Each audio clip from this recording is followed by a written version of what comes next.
हर हर महादेव सभी को। कल हमने एकादश खंड शुरू किया था, उसका शेष भाग हम आज करेंगे। तो चलिए गुरु वंदना करते हैं। कर्पूर घोरम करुणावतारम संसार सारम भुजगेंद्रहारम सदा वसंतम हृदयारविंदे भवं भवानी सहितं नमामि भवं भवानी सहितं नमामि। ओम नमः शिवाय ओम नमो शिवाय ओम नमो शिवाय ओम नमः शिवाय ओम नमः शिवाय। उपमन्यु का उपदेश। उपमन्यु बोले, हे श्री कृष्ण, इस संपूर्ण ब्रह्मांड में भगवान शंकर ही व्यापक हैं। ब्रह्मा, विष्णु, रुद्र, ईशान, सदाशिव, ये सभी उनकी प्रतिमाएं हैं जिनसे सारा जगत व्याप्त हो रहा है। इसी प्रकार 5 मूर्तियां और भी हैं। ईशान, पुरुष, अघोर, वामदेव, सतजात आदि प्रसिद्ध हैं। ईशान तो सबसे मुख्य है, वे एक क्षेत्र है। मूर्तिमान स्थानु मूर्ति पुरुष है। बुद्धि तत्व का आश्रय लिए हुए अघोर मूर्ति है। अहंकार की अधिष्ठात्री वामदेव नामक मूर्ति है। शंकर जी के हृदय में बसने वाली सद्योजात मूर्ति है। ईशान मूर्ति स्रोत माने शब्द आकाश की अधिष्ठात्री है। ईश्वरीय मूर्ति तात्विक हस्त स्पर्श वायु की अधिष्ठात्री है। अघोर मूर्ति नेत्र चरण की अधिष्ठात्री है। वामदेव मूर्ति रसना वायु रस और जल की अधिष्ठात्री है। इस प्रकार शंकर जी की 8 प्रतिमाएं हैं। सूत्र में जैसे मणियां ग्रथित रहती हैं, उसी प्रकार इन मूर्तियों में संसार ग्रथित है। वे हैं शरव, भव, रुद्र, उग्रवी, पशुपति, ईशान तथा महादेव। ये पृथ्वी, जल, तेज, वायु, आकाश, क्षेत्रज्ञ, सूर्य तथा चंद्र 2 तारे हैं। इस प्रकार सारा जगत शिव रूप है। अतः शिव जी की आराधना ही अभय अनुग्रह करने वाली है। श्री कृष्ण बोले, हे महेश, अब आप कृपा कर ये बताएं कि स्त्री पुरुष द्वारा ये सारा जगत किस प्रकार अधिष्ठित है। उपमन्यु बोले, हे श्री कृष्ण, स्त्री पुरुष भी महादेव जी की विभूति हैं। श्री महादेव जी सर्वशक्तिमान हैं। वे ये सारा जड़ चेतन दृश्य सब कुछ श्री शिव और शक्तिमान है। शिव और भवानी एक ही रूप है। शक्ति श्री शिव के समान धर्म वाली है।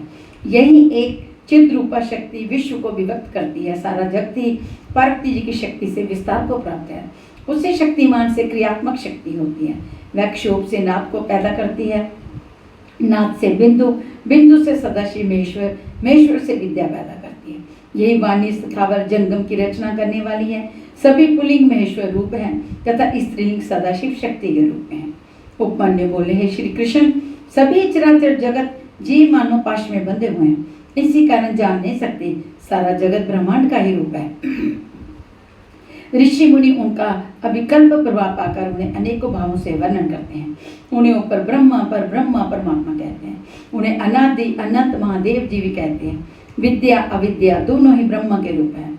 चेतना अचेतना दोनों विद्या और अविद्या का रूप ही है। पदार्थ ज्ञान की वृद्धि विद्या है। विकार रहित तत्व ही सत्य है, उससे विपरीत असत्य है। शिव तो दोनों के स्वामी हैं। सभी प्राणी क्षर हैं और ब्रह्मा अक्षर है। ये दोनों परमात्मा के रूप हैं। इन्हें समष्टि और व्यष्टि रूप से भी जाना जा सकता है। शिव इस संहार के तिरोभाव सदाशिव को जिसने जान लिया है, वह कभी मोह को प्राप्त नहीं होता। व्यासावतार वर्णन। श्री कृष्ण बोले, हे महर्षि, अब आप वेदों के सार रूप ज्ञान को हमें सुनाइए। उपमन्यु बोले, हे श्री कृष्ण, जब स्थानु रूप शिव जी ने सृष्टि की रचना की, उस समय आप स्वयं प्रकट हो गए। फिर ब्रह्मा उत्पन्न हुए। रुद्र की आज्ञा से ब्रह्मा जी ने वर्ण आश्रम आदि की व्यवस्था की। फिर यज्ञ के लिए सोम की रचना की। सोम से स्वर्ग बनाकर फिर पृथ्वी, अनल, सूर्य, यज्ञ, विष्णु, इंद्र आदि देवताओं ने उनकी स्तुति की। फिर रुद्र से पूछने लगे, आप कौन हैं? रुद्र अभिवाद के कारण है। वे ही नेता धाता स्वामी, वे ही नेता धाता स्वामी हैं जो सर्वात्मा शिव की शरण में आ चुके हैं। उनको सहज ही में शिवत्व का ज्ञान हो जाता है। भगवान शिव तो विकार रहित हैं। उनको प्रकृति, माया, बुद्धि, अहंकार आदि कोई भी किंचित मात्र भी नहीं बांध सकता। उनमें कारण कर्तृत्व आदि, अंत अंतर, कर्म कारण, अकार्य कार्य आदि किंचित मात्र भी नहीं है। उनमें मरण, विधि, निषेध, मुक्ति, बंधन आदि कुछ भी नहीं है।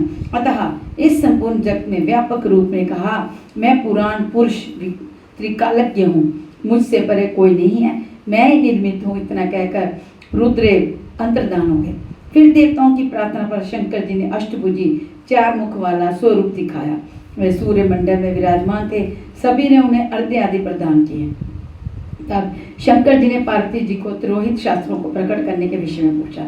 शंकर जी ने अगस्त्य, बृहस्पति, दधीचि आदि को, व्यास जी को भिन्न भिन्न युगों में कल्पना बताई। ये शंकर जी के ही अवतार हुए। इन्होंने युग युगों में प्रकट होकर वेद शास्त्रों का विस्तार किया। श्री कृष्ण बोले, भगवान शंकर ने हर एक युग में अवतार लेकर कौन कौन से शिष्य बनाए? 12 कल्प में 28 शिष्य हुए। ये सभी योगाचार्य हुए। इन सबके भी 4 शिष्य हुए। इनकी संख्या 112 है। सभी शिव भगत, बसधारी, वेद शास्त्र के ज्ञाता, जितेंद्रिय तथा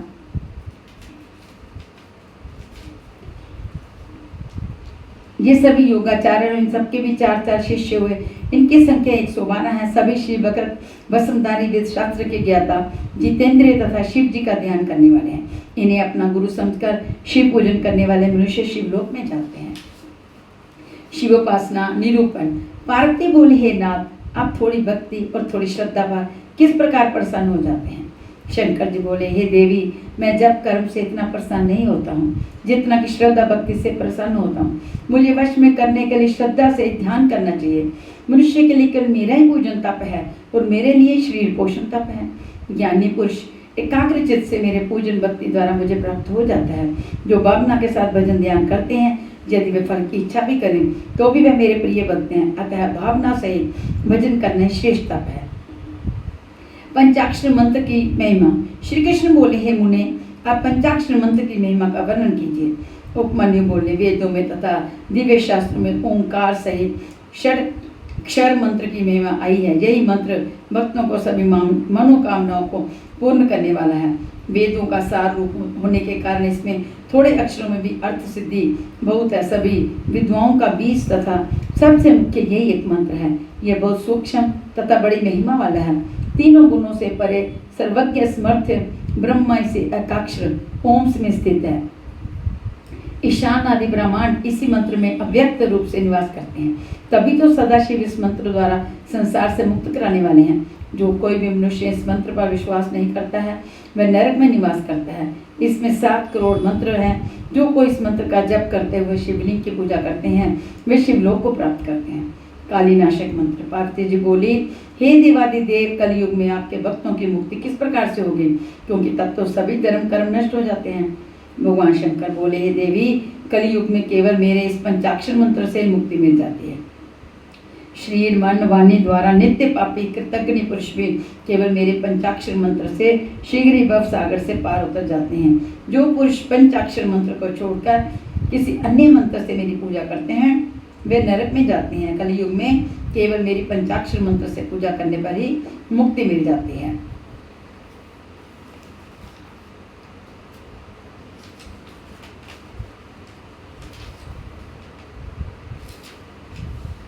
दीक्षा विधि।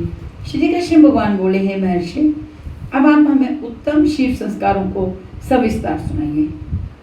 उपमन्यु बोले, हे भगवान श्री कृष्ण, शेय मार्ग शुद्ध कर लेने को संस्कार कहते हैं। शेय मार्ग शुद्ध कर लेने को संस्कार कहते हैं। जिसमें ज्ञान प्राप्त हो और पाश बंधन विनाश हो वह संसार दीक्षा कहा जाता है।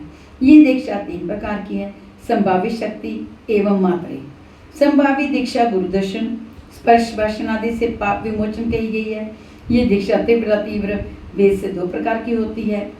जिसके द्वारा तप समूह नष्ट हो जाए वह तीव्र, तथा जिसके द्वारा शीघ्र शीघ्र अनंत प्राप्त हो जाए वह तीव्रतरा दीक्षा कही जाती है। गुरु जी योग द्वारा शिष्य के शरीर में प्रवेश करके जो ज्ञानमय दीक्षा देते हैं उसे शक्ति दीक्षा कहते हैं।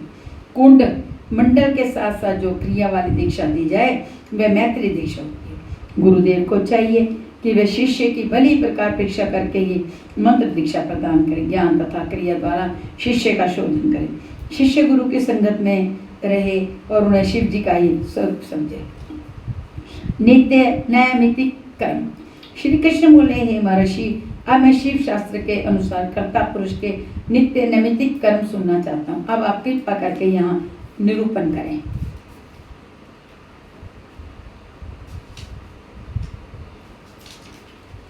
उपमन्यु बोले, श्री कृष्ण सुनिए, जब प्रातः काल ब्रह्म मुहूर्त लगे तभी उठ बैठना चाहिए। जल में शिव पार्वती का ध्यान करें और अपने दैनिक कार्य का विचार कर लें। फिर अरुणोदय होते होते घर से बाहर निकल जाएं। जहाँ कोई विघ्न बाधा न हो ऐसे स्थान पर जाकर विधि पूर्वक शौचादि करके दातुन करें। नए नए शुद्ध वस्त्र धारण करें। विधवा, ब्रह्मचारी इन तपस्वी जनों को दातुन तथा सुगंधित वस्त्रों से स्नान करना उचित नहीं।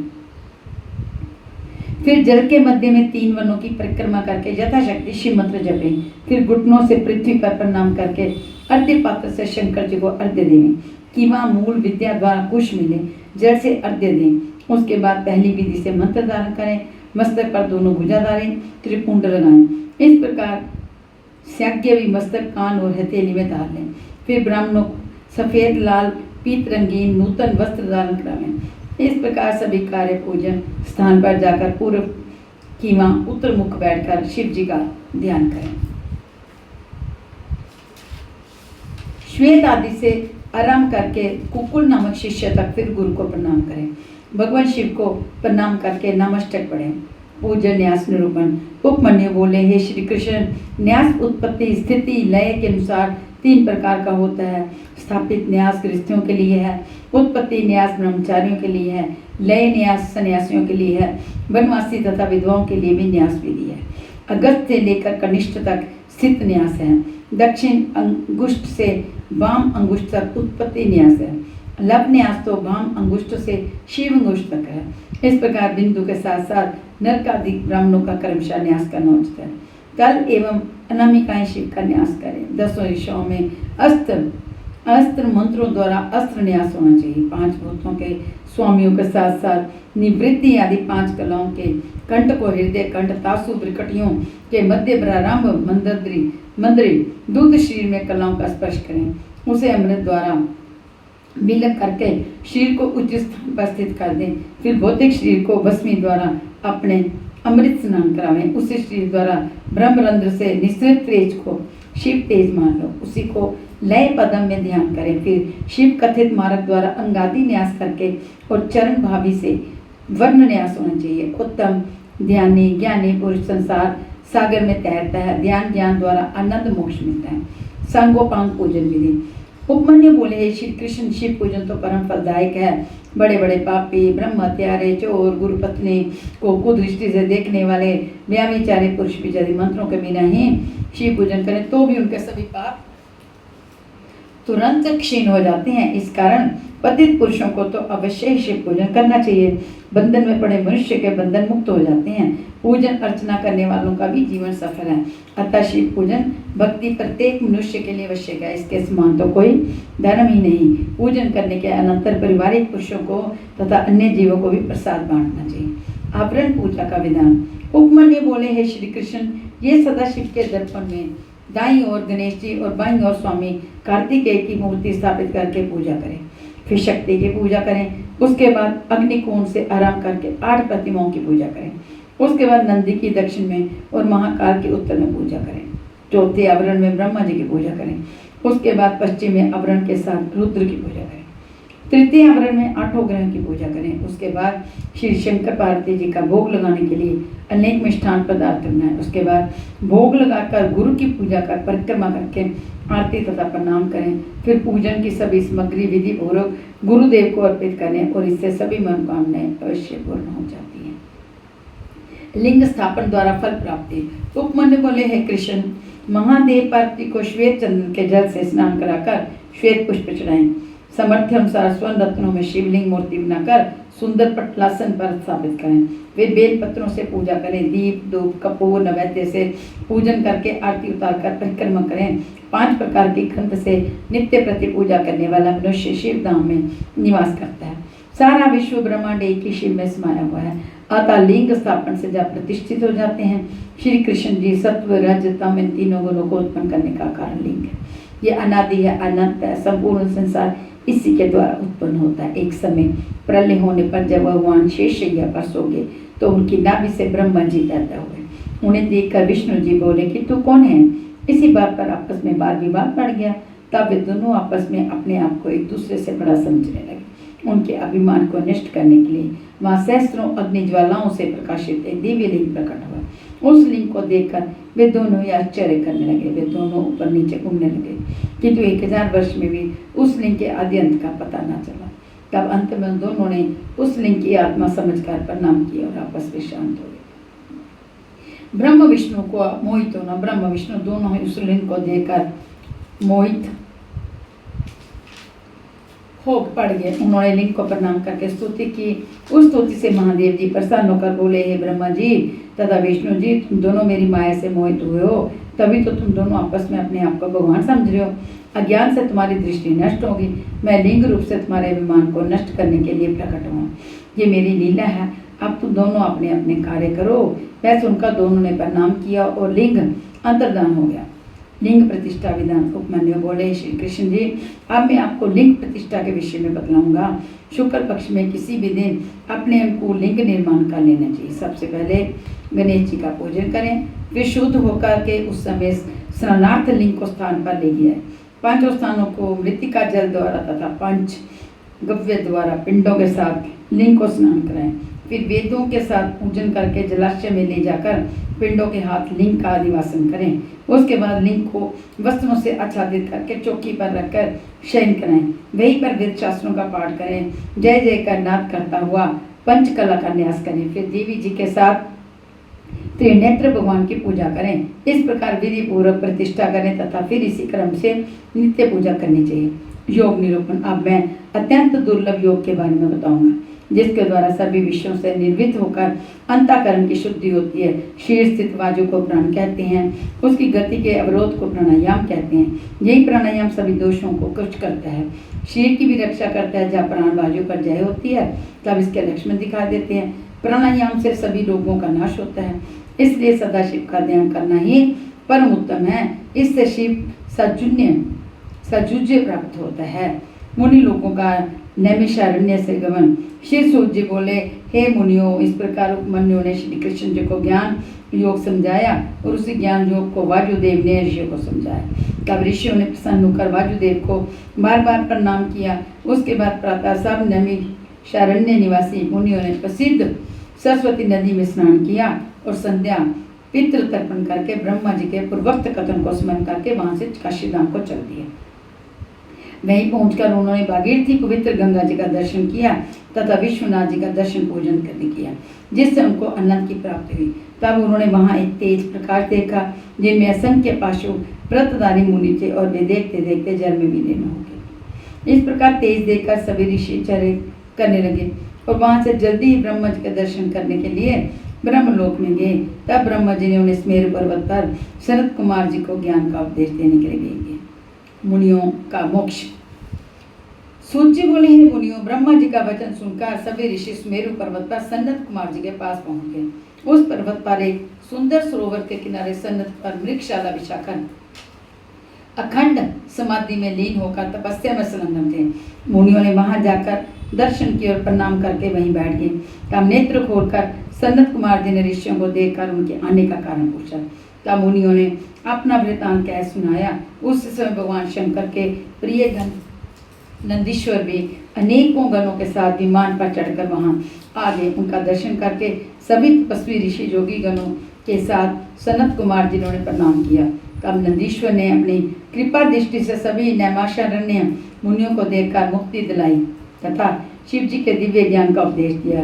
हे मुनियों, ये परम वेद सनत कुमार जी ने व्यास जी को सुनाया था। फिर वेद व्यास जी ने यही परम ज्ञान मुझे दिया। अब मैंने आप लोगों को सुनाया है। ये शिव पुराण सर्वोत्तम पुराण है। इसमें धर्म, अर्थ, काम, मोक्ष चारों पदार्थ प्राप्त हो जाते हैं। इस पुराण के सुनने से आप लोगों के साथ साथ मेरा भी कल्याण हुआ है। भगवान शंकर आप लोगों का कल्याण करे। इस प्रकार कहकर सूत जी वहां से चले गए। फिर सभी ऋषियों ने प्रयाग में जाकर अपना महान योग पूर्ण किया। फिर देखा कि पाप बढ़ते जा रहे हैं, कलयुग आ रहा है, तो वह ये देखकर काशी धाम में चले आए। वहाँ पाशुपात से मुक्ति की कामना द्वारा पाशुव्रत धारण किया, जिससे उन्हें सिद्धि प्राप्त हुई। उससे ज्ञान प्राप्त करके वे फिर शिव ध्यान में मग्न हो गए। शिव पुराण की कथा एक बार भी सुनने से पापों का नाश हो जाता है और वह सदा शिव भक्त होकर मोक्ष पद प्राप्त करता है। कलयुग में नित्य प्रतिदिन शिव जी की कथा सुनने तथा पढ़ने से भोग और मोक्ष की प्राप्ति होती है। इति श्री शिव महापुराण। ये एकादश खंड समाप्त हुआ है। तो चलिए, ओम नमः शिवाय, ओम नमः शिवाय, हर हर बोले नमः शिवाय, ओम नमः शिवाय, ओम नमः शिवाय, हर हर बोले नमः शिवाय।